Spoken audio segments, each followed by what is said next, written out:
कहाँ समझ रहे हैं ये?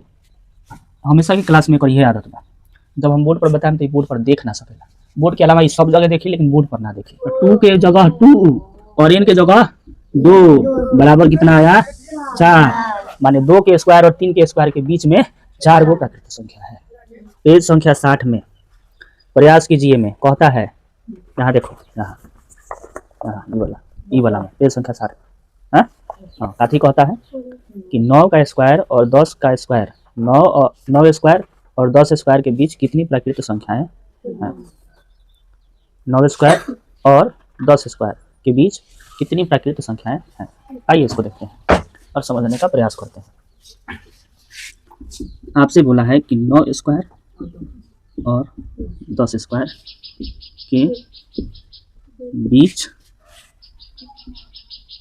प्राकृतिक संख्या बराबर कितना, व्हाट, माने 9 स्क्वायर और 10 स्क्वायर के बीच आपको बताना है कि कितनी प्राकृतिक संख्या है।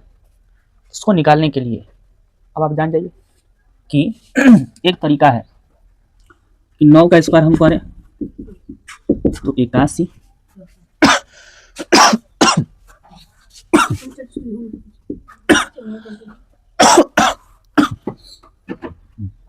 और 10 का स्क्वायर करें तो ओके हो गया 100। तो एक तरीका यह है कि हम चूंकि आप जानते हैं कि 3 आदमी हो, कहे कि इन दोनों के बीच में बताइए, इन दोनों के बीच में बताइए, तो बीच में तो एक आदमी है, देखिए 3 आदमी है, 1 2 3 आदमी है, तो एकरा और एकरा बीच में तो यही ना होगा।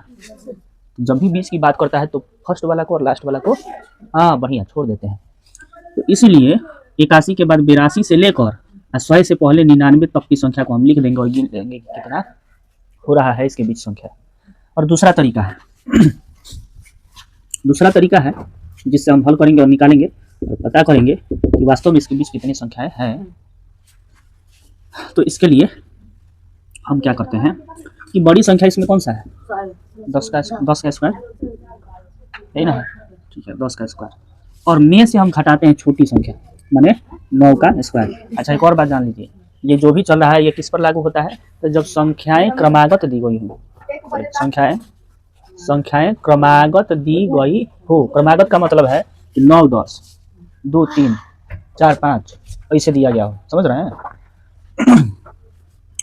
तब आप बताइए कि 10 का स्क्वायर करेंगे 100 और घटाव है तो घटाओ 9 का स्क्वायर 81, समझ रहे हैं। अब 10 में से 1 गया तो 9 और 9 में से 8 गया तो 1 19, लेकिन इसमें से हम 1 को कम कर देंगे। इसमें से सूत्र होता है, आपका नियम होता है, यहाँ जो भी आया हुआ है उसमें से हम 1 को कम कर देंगे यानी 18, मतलब कि 9 का स्क्वायर यानी 81 और 10 का स्क्वायर यानी 100 के बीच में 18 गो ऐसा संख्या प्राकृतिक संख्या होगा। 18 गो प्राकृतिक संख्या होगा जो किसी संख्या का वर्ग नहीं होगा।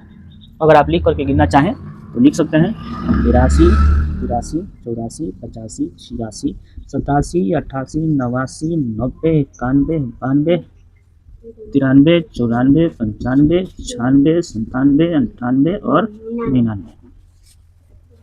गिनिए 1 2 3 4 5 6 7 8 9 10 11 12 13 14 15 16 17 और 18। कॉफिया पहले ना होता ना होता, समझ गए। मतलब अब बड़ी बड़ी संख्याएं जाती जाएंगी तो कितना आप ऐसे लिख करके गिनिएगा। इसलिए तरीका यही है कि जब 2 क्रमागत संख्या दी गई हो तो बड़ा वाला के वर्ग में से छोटा वाला का वर्ग घटाइए। अब इसमें 9 10 में बड़ा कौन सा है, इसमें अब कौन सा सोचने दिमाग लगाने वाली बात है, 9 10 में 10 बड़ा है तो 10 के स्क्वायर में से हम घटा लेंगे 9 का स्क्वायर, तो 10 का स्क्वायर होता है 9 का स्क्वायर होता है, घटाएंगे तो जितना आएगा उतने से 1 कम कर देना है, तो आया ना 1 को कम कर देना था 18, माने इसके बीच में 18 को ऐसा प्राकृतिक संख्या होगा तो किसी संख्या का वर्ग नहीं होगा। अब बारी आती है कि अगर इसको सूत्र में लिखा जाए, देखो अब आप ध्यान से समझना, अब अगर इसको सूत्र में लिखा जाए तो हम कैसे बनाएंगे। मान लो कि जब हम क्रमागत संख्या की बात करते हैं तो हम मान लेते हैं कि संख्या बराबर n, पहली संख्या n, तो n उसके बाद दूसरी संख्या निकालने के लिए चाहे यहाँ लिख दो पहली संख्या और दूसरी संख्या। दूसरी संख्या निकालने के लिए हम n+1 करेंगे ना जी, क्योंकि आप जानते हैं कि क्रमागत की बात हो रहा है। क्रमागत कैसे, तो मान लो हम n बराबर 2 ले लिए, तो 2 में 1 जोड़ेंगे तभी ना हमें 3 प्राप्त होगा, तो एगो 2 लिए एगो 3 लिए तब ना क्रमागत बना। अगर हम n बराबर 4 रखते हैं तो दूसरी संख्या के लिए 4 + 1 बराबर 5 नहीं होगा, तो क्रमागत होगा 4 5। समझ गए? तो मतलब है कि हम इसको n और n+1 के रूप में भी लिख सकते हैं, लिख सकते हैं।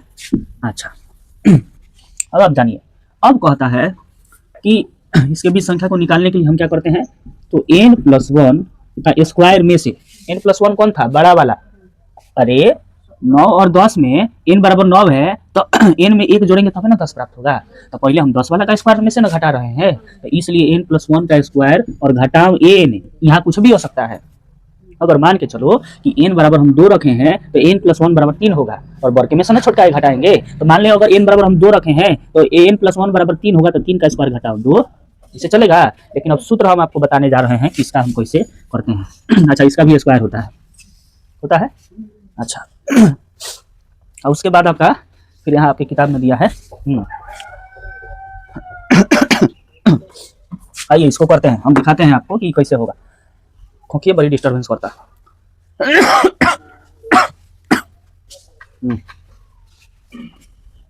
समझिए, आप जानते हैं कि किसी भी संख्या के घात 2 हो, माने बउआ अगर 2 के घात 2 दे दी तो इसका मतलब होता है 2 गुना, तो इस पर घात 2 है, इसको तो 2 बार लिख सकते हैं गुना के रूप में। तो इसलिए n+1 गुना n+1, इसी बात को लिखे हैं। अब माइनस में तो ही n का स्क्वायर है ही है। अच्छा अब जब 2 कोष्ठक इस तरह से गुना में रहे, जानते हैं, अब वो प्लस में, तो हम ना इसका गुना इस पूरे से और फिर इसका गुना इस पूरे से करते हैं। अगर ध्यान देके नहीं समझोगे तो नहीं बुझाएगा।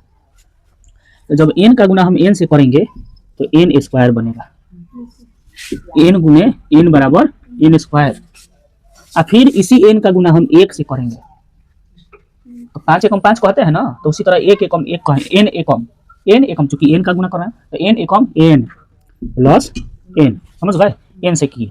अब 1 से करेंगे तो 1 से करेंगे n में तो कितना हो जाएगा, प्लस का यहाँ n होगा, n एकम n, और फिर 1 का गुना 1 से तो कितना, 1 का गुना 1 से तो 1 ना होता है। अब यहाँ बोलो किसी को डाउट नहीं ना है, n का गुना n से तो n स्क्वायर बन गया, प्लस है तो प्लस, क्योंकि आप जानो कि इहो प्लस में तो ई प्लस में रहबे करेगा, और यहाँ भी n प्लस में और 1 प्लस में, तो प्लस प्लस का गुना करते हैं तो प्लस में होता है, इसलिए यहाँ प्लस रहेगा।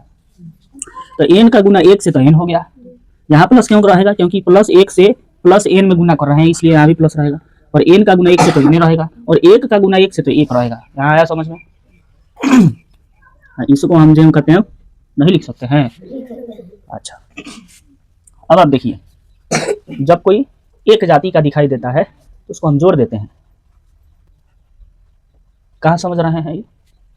हमेशा की क्लास में करिए आदत बा, जब हम बोर्ड पर बताएं तो बोर्ड पर देख ना सकेला, बोर्ड के अलावा सब जगह देखिए लेकिन बोर्ड पर ना देखिए।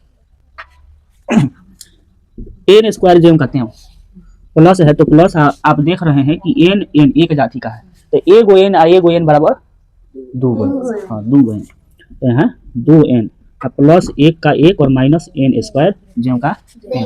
अब आप बताइए कि n स्क्वायर मैच कर गया, लेकिन ये यहाँ कोई चीज नहीं तो प्लस में है और ये यहाँ, तो क्या हम इसको काट नहीं सकते हैं? काट सकते हैं ना जी। तब हमारे पास क्या बच गया है, 2n + 1 बचा हुआ है।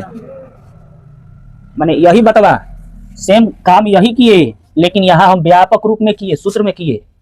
तो अब जो ही हमारे पास आया था, माने 19 आया था, तो इसमें से एक को कम करके 18 लिखे थे। तो हमारे पास जो भी यहाँ 2n आया है, अगर इसलिए चूंकि रूल होता है, नियम होता है कि उसमें से एक को कम करके लिखेंगे, तो 2n + 1 आया है, और 2n + 1 में से हम 1 को कम करेंगे तो प्लस 1 और माइनस 1 कट के हमारे पास केवल 2n नहीं बचेगा, बचेगा ना।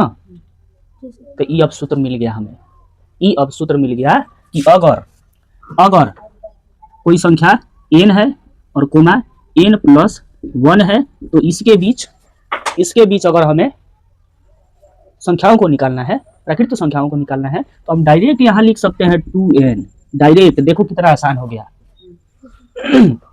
डायरेक्ट 2n लिख सकते हैं।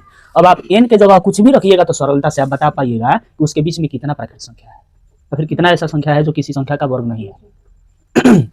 जैसे अब शुरू से हम उदाहरण लेते हैं, शुरू से छोटा छोटा, ये वाला मिटा देते हैं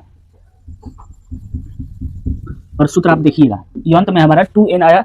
अब आप बताओ, हाथ उठाइए, सबको यहाँ तक समझ में बढ़िया से आया है? आया ना? काहे कि जैसे ही किए थे सेम वैसा ही किए। यहाँ तक ये वाला यहाँ तक हमारा 19 टाइप का आया था। नियम होता है कि इसमें से एक को कम करके लिखेंगे, तो इसमें से एक को कम करेंगे, माने घटा में एक कम करने के लिए घटाते हैं, तो ये प्लस आई माइनस कट के हमारे पास केवल 2n बचा। तो ये प्रूफ करता है कि अगर आपके पास कोई संख्या n को n + 1 के रूप में है तो उसके बीच में कितना प्राकृतिक संख्या होगा, आप 2n लिख सकते हैं। जैसे हम कहें कि 1 का स्क्वायर 2 का स्क्वायर के बीच में कितना प्राकृतिक संख्या है, तो अब आप बताओ कि n बराबर 1 मानिएगा तबे ना n + 1 बराबर 2 मानिएगा, तबे ना n + 1 बराबर 2 होगा। तो अब कहता है कि इन दोनों के बीच अगर आपको प्राकृतिक संख्या बताना है तो अब इतना तालमेल हटाइए, हम डायरेक्ट सूत्र बना दिए 2n कीजिए। तो 2 मतलब 2 का तो 2 सूत्र में है तो रहबे करेगा, और n की जगह कितना है, n कितना का हम माने हैं, यहाँ लिख रहे हैं n कितना है, अभी भी नहीं समझ में आ रहा पागल। हाँ, ओ n बराबर 1 है तबे अहिका लिखे हैं, देख कर भी नहीं बोल रहा है तुम। n बराबर 1 तबे n + 1 बराबर 2 तो कहा 2n, तो 2 का 2 और n के जगह 1 बराबर 2, माने 1 का स्क्वायर और 2 का स्क्वायर के बीच में 2 को प्राकृतिक संख्या होगा। अब लिख के भी दिखाएं, 1 का स्क्वायर करते हैं तो 1 होता है, 1 होगा, 2 का स्क्वायर करते हैं तो 4 होता है, 1 और 4 को छोड़ देंगे तो 2 और 3 नहीं होगा, 2 का ऐसा संख्या नहीं हुआ, तो ना आया समझ में। और उदाहरण लेते हैं, इसको हम मिटाएंगे नहीं, आप उतारिएगा, यहाँ 2n आपका हो गया है, इसको मिटा देते हैं। ऐसे बउआ आप कितना हो उदाहरण ले लो, होते जाएगा। जैसे 1 2 का लिए, अब 2 3 का लेते हैं, 2 का स्क्वायर 3 का स्क्वायर, तो छोटी संख्या को n मानते हैं, छोटी संख्या को n मानते हैं तब ना बड़का n + 1 करके आता है। तो अगर n + 1 करेंगे तो n के जगह है 2 और 2 में हम जोड़ दिए 1, तबे ना हमें 3 मिलेगा, तो क्रमागत हो गया, 2 और 3 हो गया, 2 3 क्रमागत होता है। चलिए अब इसके बीच आपको बताना है, तो सूत्र हमारा निकल के आया है, उसी का उपयोग करेंगे, अब इतना तालमेल नहीं करेंगे। क्या सूत्र है, 2n, तो 2 के जगह 2 और n के जगह 2 बराबर कितना आया, 4, माने 2 के स्क्वायर और 3 के स्क्वायर के बीच में 4 गो प्राकृतिक संख्या है। अब इसको करके देखना है, तो 2 का स्क्वायर करेंगे तो 4 और 3 का स्क्वायर करेंगे तो 9, तो 4 और 9 को छोड़ दीजिए, बाकी बचल 5 6 7 और 8, 4 गो है। आया समझ में? उतारिए, आप यहाँ से पहले इसको उतारिए, फिर इसको लिखिए, हाँ उसके बाद ये उदाहरण में भी इसको लिख लीजिएगा स्टार में, अच्छा है तो फिर उदाहरण में इसको भी लिख लीजिएगा, पहले इतना कीजिए।